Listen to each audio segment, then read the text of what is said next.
we are going to calculate the stress for an eccentric loading for a fillet weld. Now this is the question. This is the question. A plate is given, this is the major plate, and this is the plate where it has been welded so far with a width of 180 mm, and this is 240 mm with a thickness of 10 mm.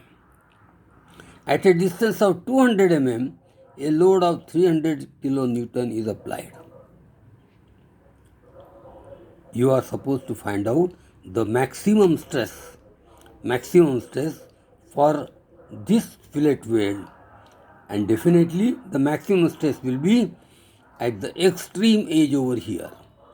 But before we should proceed, first of all we are supposed to find out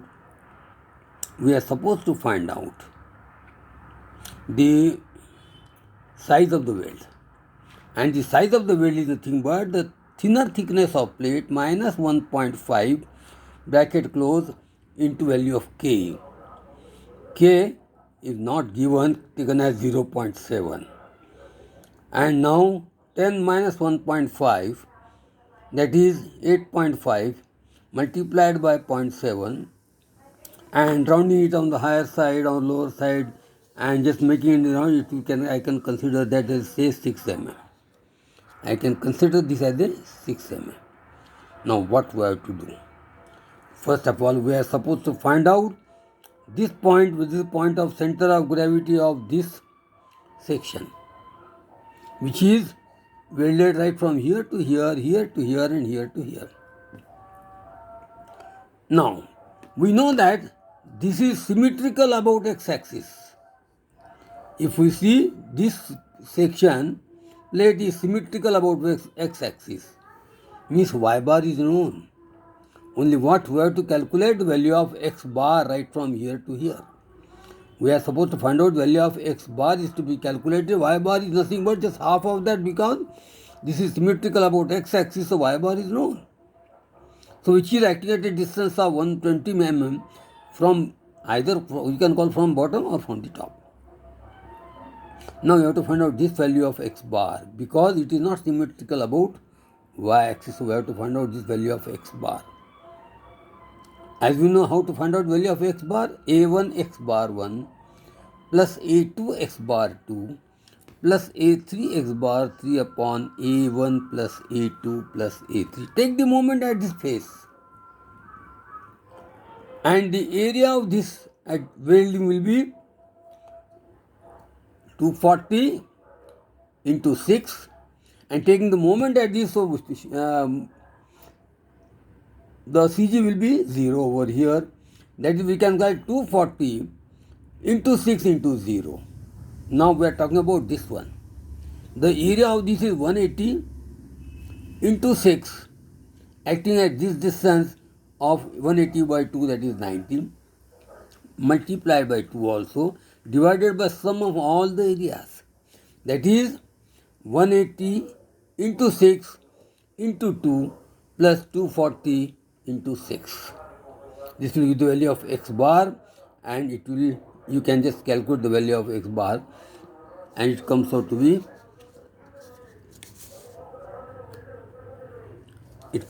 be, how much, that we can see. X bar is to be 54 mm from this face. This distance that we have calculated is coming out 54 mm from here. Now, once this x bar is known, now one thing that we have already studied in our previous examples, that when there is a load eccentric, it has got two types of forces simultaneously acting. One is the direct force and another is the moment. Just for your reference, I will quote that figure that we have already shown in my previous examples over here, that if this is an eccentric load acting not in the CG of the section so far, that can be just after these figures, we can say it comprising of this load as well as this moment. this moment. So when the two types of forces are there, one direct force and another because of the moment, will form the maximum force. But here the load is not acting at a particular one point, so we'll have to find out the stresses. We'll have to find out the stresses in terms of the load and in terms of moment. When we are talking in terms of the moment, you must have studied in your first semester, perhaps in the second semester, about the theory of bending, that m upon I is equal to E over R is equal to sigma over Y, or m upon I into Y. Sigma is equal to m upon I into Y. That will sigma. That is the stress. Similarly, here also we are using the stress because of the load, direct load, and because of the moment. When we are talking of the moment, then we will have to go for m upon I is equal to sigma upon Y. Y is nothing but the maximum distance from the CG of the sections. Now, after finding out, we'll find what is eccentricity now. What is eccentricity? Nothing but the distance right from the CG of the section to the CG of the load. This is 54, total 180. So right from here to here, this is called eccentricity, and it can be very easily calculated as 200 plus 180 minus 54, that will give the value of E. Now you can see 200 plus 180 minus 54, that is 326 mm. So right from here to here, this distance is 326 mm, and we can call as eccentricity as small e. Now, after finding out the eccentricity and finding out the value of x bar, now we'll have to go for next important part, that we have to find out the value of Ixx and Iyy. Ixx and Iyy. Because for that we'll have to calculate the moment, stresses because of the moment also. Stresses because of the moments. Now, we have to keep in mind that when we are calculating the moment of inertia along this axis, it is to be transferred over here. So we have to use the parallel axis theorem and calculate the moment of inertia at about this axis, and using the parallel axis theorem transfer over here. Similarly, this over here. When we are talking about this moment of inertia, this, and transfer cannot be possible because it is lying at this, no difference between this. So h square will be, h will be 0 over here. Similarly, we have to find out the Iyy. Iyy nothing but 1 upon dB cube into ah square. Similarly over here, 1 upon dB cube into ah square, like this.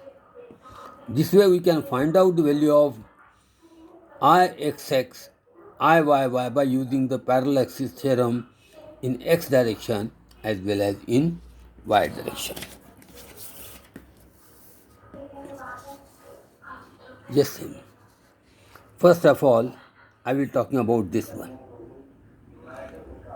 1 upon 12b into t cube. 1 upon 12b into t cube plus a into h square. H is this distance, that is nothing but 120 ka. 120 into 6 is that area, into h square is 120 square. If you multiply by 2, it will same as this. Now take the moment of inertia of this vertical plane. 1 upon 12b d cube, that is 1 upon 12 6 into 240 cube plus ah square. 1 upon 12 6 into 240 cube plus a, as h is 0, it comes out to be 0. You add the things and you will find the total moment of inertia at 38022444980 mm to the power 4. Similarly, find out the value of Iyy. Similarly, find out the Yy. Now, here Yy will be here. 1 upon 12 b d cube and a h square. A h square. How much will be this distance? This is at the center. This is 90 minus 54. 90 minus 54, that comes out to be 34, 36 perhaps. 36. Yes, that comes out 36. So this square. Similarly over here. And when I am talking about this, you have to take h is equal to 54. 1 upon 12b, that is 280, 240. Yes, 240. 1 upon 12, 240 into 6 cube a h square, 1 upon 12 a bt cube into a, that is 240 into 6 into 54 cos square. Similarly, when we are talking about the Iyy, again 2 times 1 upon 12, because Iyy means this will be b and this will be d. 1 upon 12 db cube plus ah square and 1 upon 12 240 into 6 cube ah square. So we can find out the value of Ixx and Iyy. Now, using the perpendicular axis theorem, we know that Ixx plus Iyy is equal to Izz. Similarly, we have to find the value of R max. R maximum is, we have to find out this distance. We have to find out this distance, we call the R maximum. This can be very easily calculated from the CG of this. How much will be this distance? Is equal to nothing but 180 minus 54 will be this distance. This distance is 120. So this square plus this square under root, that will be the value of 1 R max. It comes out to be 174 mm. You will just calculate, you will find it is 174 mm. Now, once we can find out the value of Ixx and Iyy, then what we have to do is, we have to find out the value of Izz. Izz is nothing but Ixx plus Iyy. It comes out to be this much. Once the Ixx and Iyy is known, we can find out the value of Izz. Once the Izz is known, now instead of force Fw1 and Fw2 here, because the forces are not there, stresses are there, I am using the word Q1 and Q2. I am using the word Q1 and Q2. And Q1 is nothing but the force upon the total area of the welding, which is total force is, how much is the total force? It is nothing but the total load of 300 kilonewton into 1000 in Newton. Total area will be, how much will be the total area? You can see from here, the total area of this plus area of this welding plus area of this. That is 180 into 6 into 2 plus 240 into 6. That will give the total area. We can find out the direct stress by P upon the total area of the welding. And it can be calculated, and it comes out to be 83.33 Newton per mm square. Now, after finding out Q1, now we'll go for finding out the value of Q2. Q2 can be found out by M upon Izz into R max. And M is nothing but P into E. P is nothing but 300 and E is nothing but, as we have already seen, that E is equal to how much? It was 326. It was 326 that we have already seen over here on our previous page. It was E is equal to 200 plus 180 minus 54 is 326. So P is 300 into 1000, E is already 326. So P into E will give the value of M. I Z that we have already calculated. R max that already is 174. How much is it? 174? It comes out to be 174 perhaps. It comes out to be 174. Yes, 174. Now using this mathematical expression, put M is equal to P into E. R max is 174. I Z Z nothing but I X X plus I Y Y, and find out value of Q2. And the Q2 can be calculated as 334.6 Newton per mm square. When the two forces or two stresses are acting and simultaneously, we know the mathematical formula for finding out the resultant stress. Q1 square plus Q2 square plus twice Q1 Q2 cos of theta. How to find out value of cos of theta? Now cos of theta can be calculated with this one expression. This is base, this is hypotenuse. This is hypotenuse, which is 174. This is nothing but 180 minus 54. And then this square plus this square under root will give the value of this. So this is R max. We can find out the value of R max and substitute over here in this mathematical expression, and Q max is equal to Q1 square plus Q2 square twice Q1 Q2 cos of theta, and you can find the value of Q max in Newton per mm square. Cos theta is equal to 126 upon 174. Base upon hypotenuse, theta is 43 degrees, and it comes out with 399 Newton per mm square.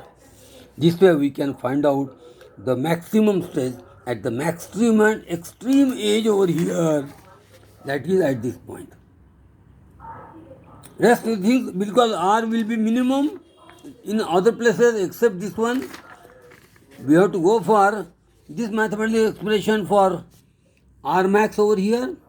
So where R will maximum will be there, you will find the maximum stress will be there. And in this case, R is only maximum, only at this rest, all other places it will be less. So we have to go for R max is like this. When this is known, I think the rest of the things can be very easily calculated. If any doubt, then we can have another problem also. Otherwise, this is the proper method just to calculate the stresses when fillet weld is given and it is eccentrically loaded. Thank you very much.